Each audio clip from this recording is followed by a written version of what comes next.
যে আমাদের নবগত যে জেলা প্রশাসক এসেছেন, ওনাকে আন্তরিক মোবারকবাদ জানাই, সুস্বাগতম জানাই।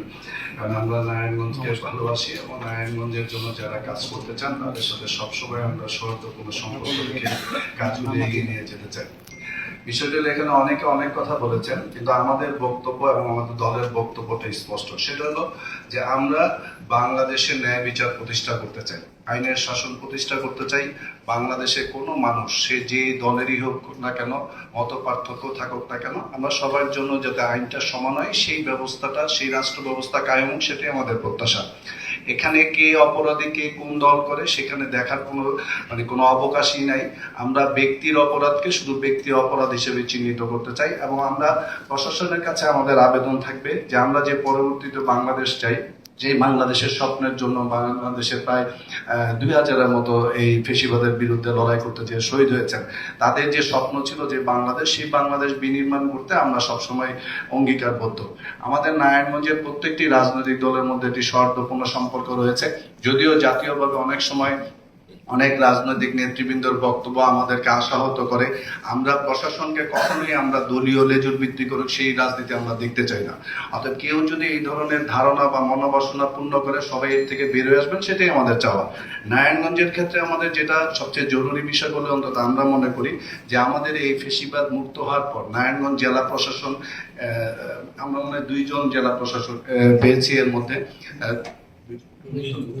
যে বাকি 2 জন ছিল ওনাদেরও যথেষ্ট আন্তরিকতা ছিল এবং রাজনৈতিক দলের নেতৃবৃন্দরও যথেষ্ট আন্তরিকতা ছিল, যার ফলে একটি সুন্দর পরিবেশেই এই বিগত 1.5 বছর আমরা কাটিয়েছি।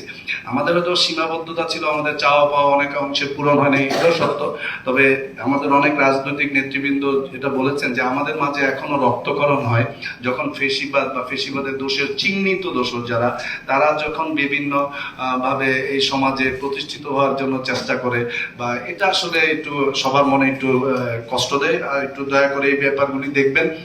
বিষয়টা হলো যে এখনো ষড়যন্ত্র অব্যাহত রয়েছে। নারায়ণগঞ্জে আমরা কিছুদিন গতকালকে মনে দেখেছি যে নিষিদ্ধ ছাত্রলীগ মিছিল করেছে, যে এই কথাটা অনেক রাজনৈতিক নেতৃবৃন্দ, যে পুলিশের কিছুটা হলো অবহেলা আছে, যে আওয়ামী লীগ বা এদের যারা দোসর বা যারা সক্রিয় রাজনীতি করে তাদেরকে ধরার ব্যাপারে, যেটা উনি আমাদের এক রাজনৈতিক নেতৃত্ব বলেছেন যে আমাদের কোনো কিছু হলে আমাদের অ্যারেস্ট হয়ে হয়েছে রাজনৈতিক নেতৃবৃন্দের, কিন্তু আমরা আসলে মানে একদম পরীক্ষিত অপরাধী যারা, তাদেরকে আমরা আজ পর্যন্ত ওইভাবে গ্রেপ্তার হতে দেখি নাই। এই বিষয়টা দেখবেন। তবে আমরা এই পাশাপাশি এটাও বলতে চাই, কোনো অবস্থাতেই যাতে কোনো নিরপরাধ ব্যক্তি বা কোনো রকম অন্যায়ের সাথে সম্পৃক্ত না, এই ধরনের কোনো মানুষের উপরে যাতে কোনো রকমের জুলুম অত্যাচার না হয়। কারণ দেখা যায় এক ধরনের একটা মেন্টালিটি আমরা দেখেছি পুলিশ প্রশাসনের মধ্যে, যে অ্যারেস্ট করতে হবে। এখন অ্যারেস্ট করতে হলে যে একটা নির্দিষ্ট 10-12 জন 15 জন 20 জনকে দেখাইতে হবে, এই দেখানোর উচিলায় অনেক নিরপরাধ ব্যক্তিকে অ্যারেস্ট করা, এটা যাতে না হয়। কারণ এটা আমাদের উদ্দেশ্য না। আমরা চাই অপরাধের শাস্তি পাক, কিন্তু কোনো নিরপরাধ একজন ব্যক্তিও যাতে কোনো রকমের অন্যায় বা জুলুমের শিকার না হয়। ধন্যবাদ আপনাকে, আপনি আমাদেরকে ডেকেছেন। আমরা ইনশাল্লাহ আপনার